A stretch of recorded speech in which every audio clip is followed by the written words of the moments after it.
Well, starting off our story of mystery about the animal mutilations, to me, in the right place, it's Grassington in Yorkshire, because it's where Tony Dodd, ex-police officer, lives and is in retirement.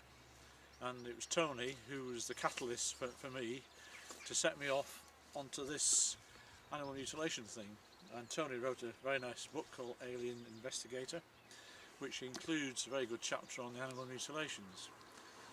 And the other person who really influenced me to get into this subject was the American investigative journalist called Linda Moulton Howe, which a lot of people will know of, and all her good work and documentaries in the cattle mutilations in the States. That's got her into it accidentally. So to me, this place and Tony is the beginning of our story, if you like, to investigate and document this important aspect of the whole UFO business. So having struggled on my own since about 1997, thank you, not quite on my own, we managed to form a little team with some very good dedicated light researchers, including Robert Hulse, who's behind the camera, Phil Hoyle, who lives down in Shrewsbury, who has an area of UFO activity and abductions, but mainly also 20 miles southwest of Shrewsbury, an area of quite a few mutilations, mainly lambs and sheep at the moment. So we also have on our little team Paul Westwood, whose particular interest is the big cats problem, because we know that a lot of these animals are killed by big cats surviving in the UK, and obviously have to kill to eat, and that muddies the water a bit for what we're doing. So we have to also speak to farmers and people who can prove to us, looking at a carcass, that that's a big cat kill, to differentiate the differences, the important difference between the sophisticated medical type procedures and the normal animal predation. So we're hoping to go and have a chat with Tony and get him to sign my book, and just compare notes, because I was an investigator with Tony for UFOs for Quest since I left British Aerospace in 1993. So it'd be good to catch up. I haven't actually seen him for some years now physically, apart from our numerous phone conversations. So I was shortly going to knock on his door by appointment and have a chat. What was that? Tony Fremont. Oh, he looks like Bob Exler. Yeah, now you've said that, looking down, yeah, it does look like Bob Exler. Well, just to sort of say something about the keep up the good work that you've, the fine mess you've got me into, Stanley, on this mutilation business. Yes,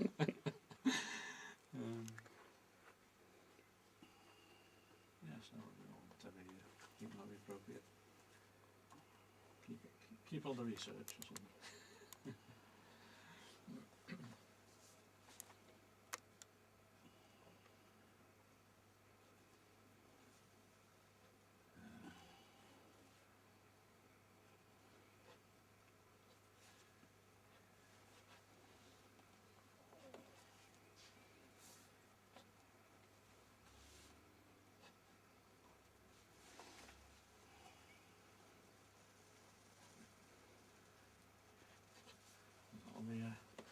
A treasured thing. I mean, I thought I enjoyed your book immensely anyway, particularly the chapter on the mutilations. Oh yeah. What was the 20 today, isn't it? 20th today? Yes, it is 20th of May. Goodness me.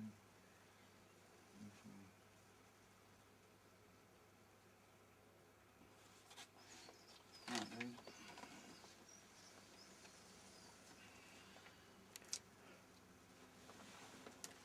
Well done. Right, that's... And I shall certainly treasure the one that Dave gives to me. Thank you very much, Tony. Thank you. You're welcome. Great. Thank you. So it would be, yeah. That's all right. Oh, it's raining, Yeah, isn't it? yeah. Has it got washing out or something No, to it? it's on. The little dog will be Pigged off because he likes to go for a walk. Oh, right. How's this gone, by the way? Is it still selling? Or? No. It didn't do as well as you expected. It did all right in this country, but the Americans wouldn't allow it into America. Really? My publisher said, look, well, we've tried everything we know to get the Americans to take this book and they won't touch it. Really? Yeah, and so it went into Australia, New Zealand, Canada, South Africa, and various other places, small places, but America no. Too controversial? Well, that's where my biggest market lay. Right. And because I was well known out there, for my lectures and everything else, and they just won't have it there. And I wonder why, Maybe it's just chapter 6, man. You never know, mate. You never know. Animal victims. Yeah. Yes, you never know. So it's tremendous you've actually got around to doing this, because it needed doing. Well, it was it was something I needed to put down, and but I've had a lot of nice comments about it. It wasn't anything startling. It was nothing outstanding, but it was my work and what I did, and I think the feelings you expressed in it were as important as anything else. Yeah, sure. The way you felt that it had changed you, and it changes other people who are involved with this. Yeah, I think the thing about it is that the fact that when I was in the job, of course, and I was well into this when I was in the job, it caused me a lot of problems being involved in this. Yes. While I was in the job. I should think so. And I got told in no uncertain terms at one stage either. Yep. Pack this in or she'll be out of the job without a pension. Mm-hmm. And so. Well, I have a pension in the house, so they can't. So. You can't do it now. So can't do it now. No. So it's goodness me, 1996-ish, when you came over to my house. Is that when it was? He got a good memory. And Tony Fremont. I remember meeting him. Yeah. And you brought your pictures of animals and Linda Moulton Howe's book. Mm-hmm. So it was you, it was your fault, and Linda's that got me into this mess. I keep trying to drag him out of it, but I'm wasting my time, I'm afraid. I want to get him into crop circles full time, but I'm afraid it's. Well, I got you into crop circles. You did. There's no way you can get me out of this. No. Well, it started off. You see, I was really into the abductions at one stage. I must have been involved with over 100 incidents of abduction, and I used to get hypnotised and everything else. And time after time after time, there's some amazing stories and stuff came out under hypnosis and that. I had an enormous bank of files on it. But the problem is that I wasn't, at the end of it, I wasn't making any real progress. No. To me, you've got to progress. What's the point in doing something if you can't progress at it? And that's what I find frustrating. You get so far and you're up against a wall all the time. Yeah. Where do I go from here? And so I sort of calmed it down on the abduction business. I got in many cases I needed. And there were some were quite outstanding, Yeah. Particularly where they ended up fighting with the aliens in the bedroom and things like that. On the husband and wives and that. People say it's not happening, but Oh, it does, doesn't it? When you're getting this actual physical fighting in the bedroom with them, Yeah. things like that, Yeah. Well, I found, you see, why I switched from being one of your investigators for Quest for quite a few years, since '93, I left British Aerospace, and I've interviewed so many witnesses and filled in your blasted forms, and I decided that this isn't progressing anything, because you either believe the witnesses or you don't. That's right. End of story. That's right, yeah. So I thought the mutilations and the crop circles subsequently were presenting the opportunity of presenting some physical evidence, which our friends upstairs have left behind, that you could get a grip of and get to hopefully the hands of experts like Tony Fremont and botanists for the crop circles, where there's something physical has happened, right, which would be very hard, for that evidence to be disputed, and people to debunk. So that's why I sort of shifted. You did absolutely right. It needs people like you. It's all right. Investigators. It's nice to have people who will stick it on their own bat and say, "Look, I'm going to go further with this." That's what you need. Then it goes out in all directions. Then doesn't it? You don't. as rather than have one hub. Yeah. If everybody is capable in their own right to go and do their own thing, this is where you're going to get that feedback. But of course, we've discovered it's a bloody difficult aspect to get to grips with, because finding the evidence is hard, and it's very unpleasant at times, and somewhat smelly at times. Sure. Very smelly. Very smelly. Very smelly. So, but despite that, I've surprised myself, because I was historically a squeamish sort of guy. As my family would testify, mere sight of blood, I'm out. Right. But by and large, with the animals, there isn't a lot of blood. So That's fair enough, isn't it? Yeah. That's So, fair enough, yeah. You want to see him with his white gloves on picking over a dead lamb now, though, I'll tell you, on somebody's kitchen floor. We've actually got some video footage which Robert shot at a case in Harrogate, just outside Harrogate, only a few weeks ago, which turned out to be predation. And the farmer, who was a super guy, absolutely terrific, and his wife, we ended up on the kitchen floor skinning the 2 lambs to prove that it was a predator, where it had been throttled, the windpipe had been bitten. But it had these holes in the body which were a bit first reminiscent of some of the things we're looking for. But it's very good testimony, because it's vital to get evidence for natural predation. That's right, both sides of it, yeah. Because people like to put everything in little pockets and say, oh, this mutilation business, it's all natural predation. Yeah. Or the usual, or it's nutcases or something. Absolutely right, yes. You don't, so we thought it was a very worthwhile visit to this farm in Harrogate to do that. Absolutely, yeah. Nice chap, though, too. Very interesting. Very interesting chap, because he had a farm near Todmorden.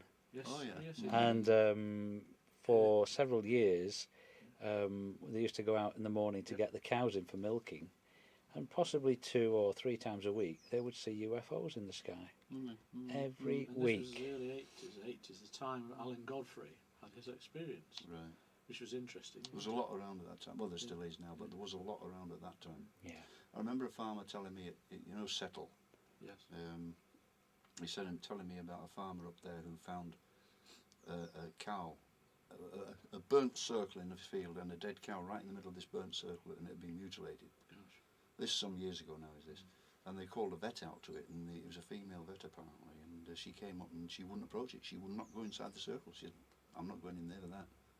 And so they got, they got all they did. They just got they dug a bloody great hole and got a digger and put the hour in it and filled it in, and that was that. He said she was terrified. She just wouldn't go near it. And that, so she knew something? Whether she knew or whether she was scared of what she was witnessing. Yeah. You know, with the circle burnt, I don't know. Yeah. Hard to understand it. You know, I've got some case pictures if you'd like to have a breeze through these. Says he's very into foxes, so he knows exactly what foxes could do. He admitted he wasn't sure about badgers. Right. Badgers, and they said they do bite snouts off. Yeah. Of lambs. Yeah. And the farmer knew the fox had done that. Right. But nevertheless, Tony Fremont said this is a very neat, clean transaction of the back of the tongue there, and so on. Yeah. That the liver and heart had been removed from where the rear leg had been removed, and all the other organs were missing. So they'd left, the liver in there just on its own. Right. Everything else had gone. Right. And yet farmers say to me, the heart and the liver is the favourite of the badger. So Right. why they left the liver in. So anyway, we'll move on a bit to more up-to-date stuff that I know you've not seen. This was a cracker. This hole in this lamb, this was in Bedgellet in North Wales. Now, I didn't see the carcass, unfortunately. David Schindler, who tipped off Graham Birdsall, who was aware of this problem, was on holiday at the farm with his family, and they're walking through the field and back to the farmhouse, which was only like 70 yards away, and they found this lamb. And this has got a classic teardrop elliptical hole. Now, I thought a chamfer in the bone. It looks as though it's recessed at an angle. It's like it's been machined. Professor Donald Kelly at Liverpool University, who lectures in veterinary sciences, showed him this, and he thought it missed the femur. So if it's skin, even if it's skin, apart from the flesh and the walls clean removed, and the edges of the hole are absolutely smooth and sort of rounded, but to clean the skin, amount, and it perhaps just sagged in. I don't know. What was taken from within the body, we've no idea, because I went back afterwards to the farm twice. Right. I even agreed or volunteered, took a spade to dig the thing up. Right. But, but the farmer tried to say that otters or foxes had dragged it away, but I knew he'd got rid of it. But there you go.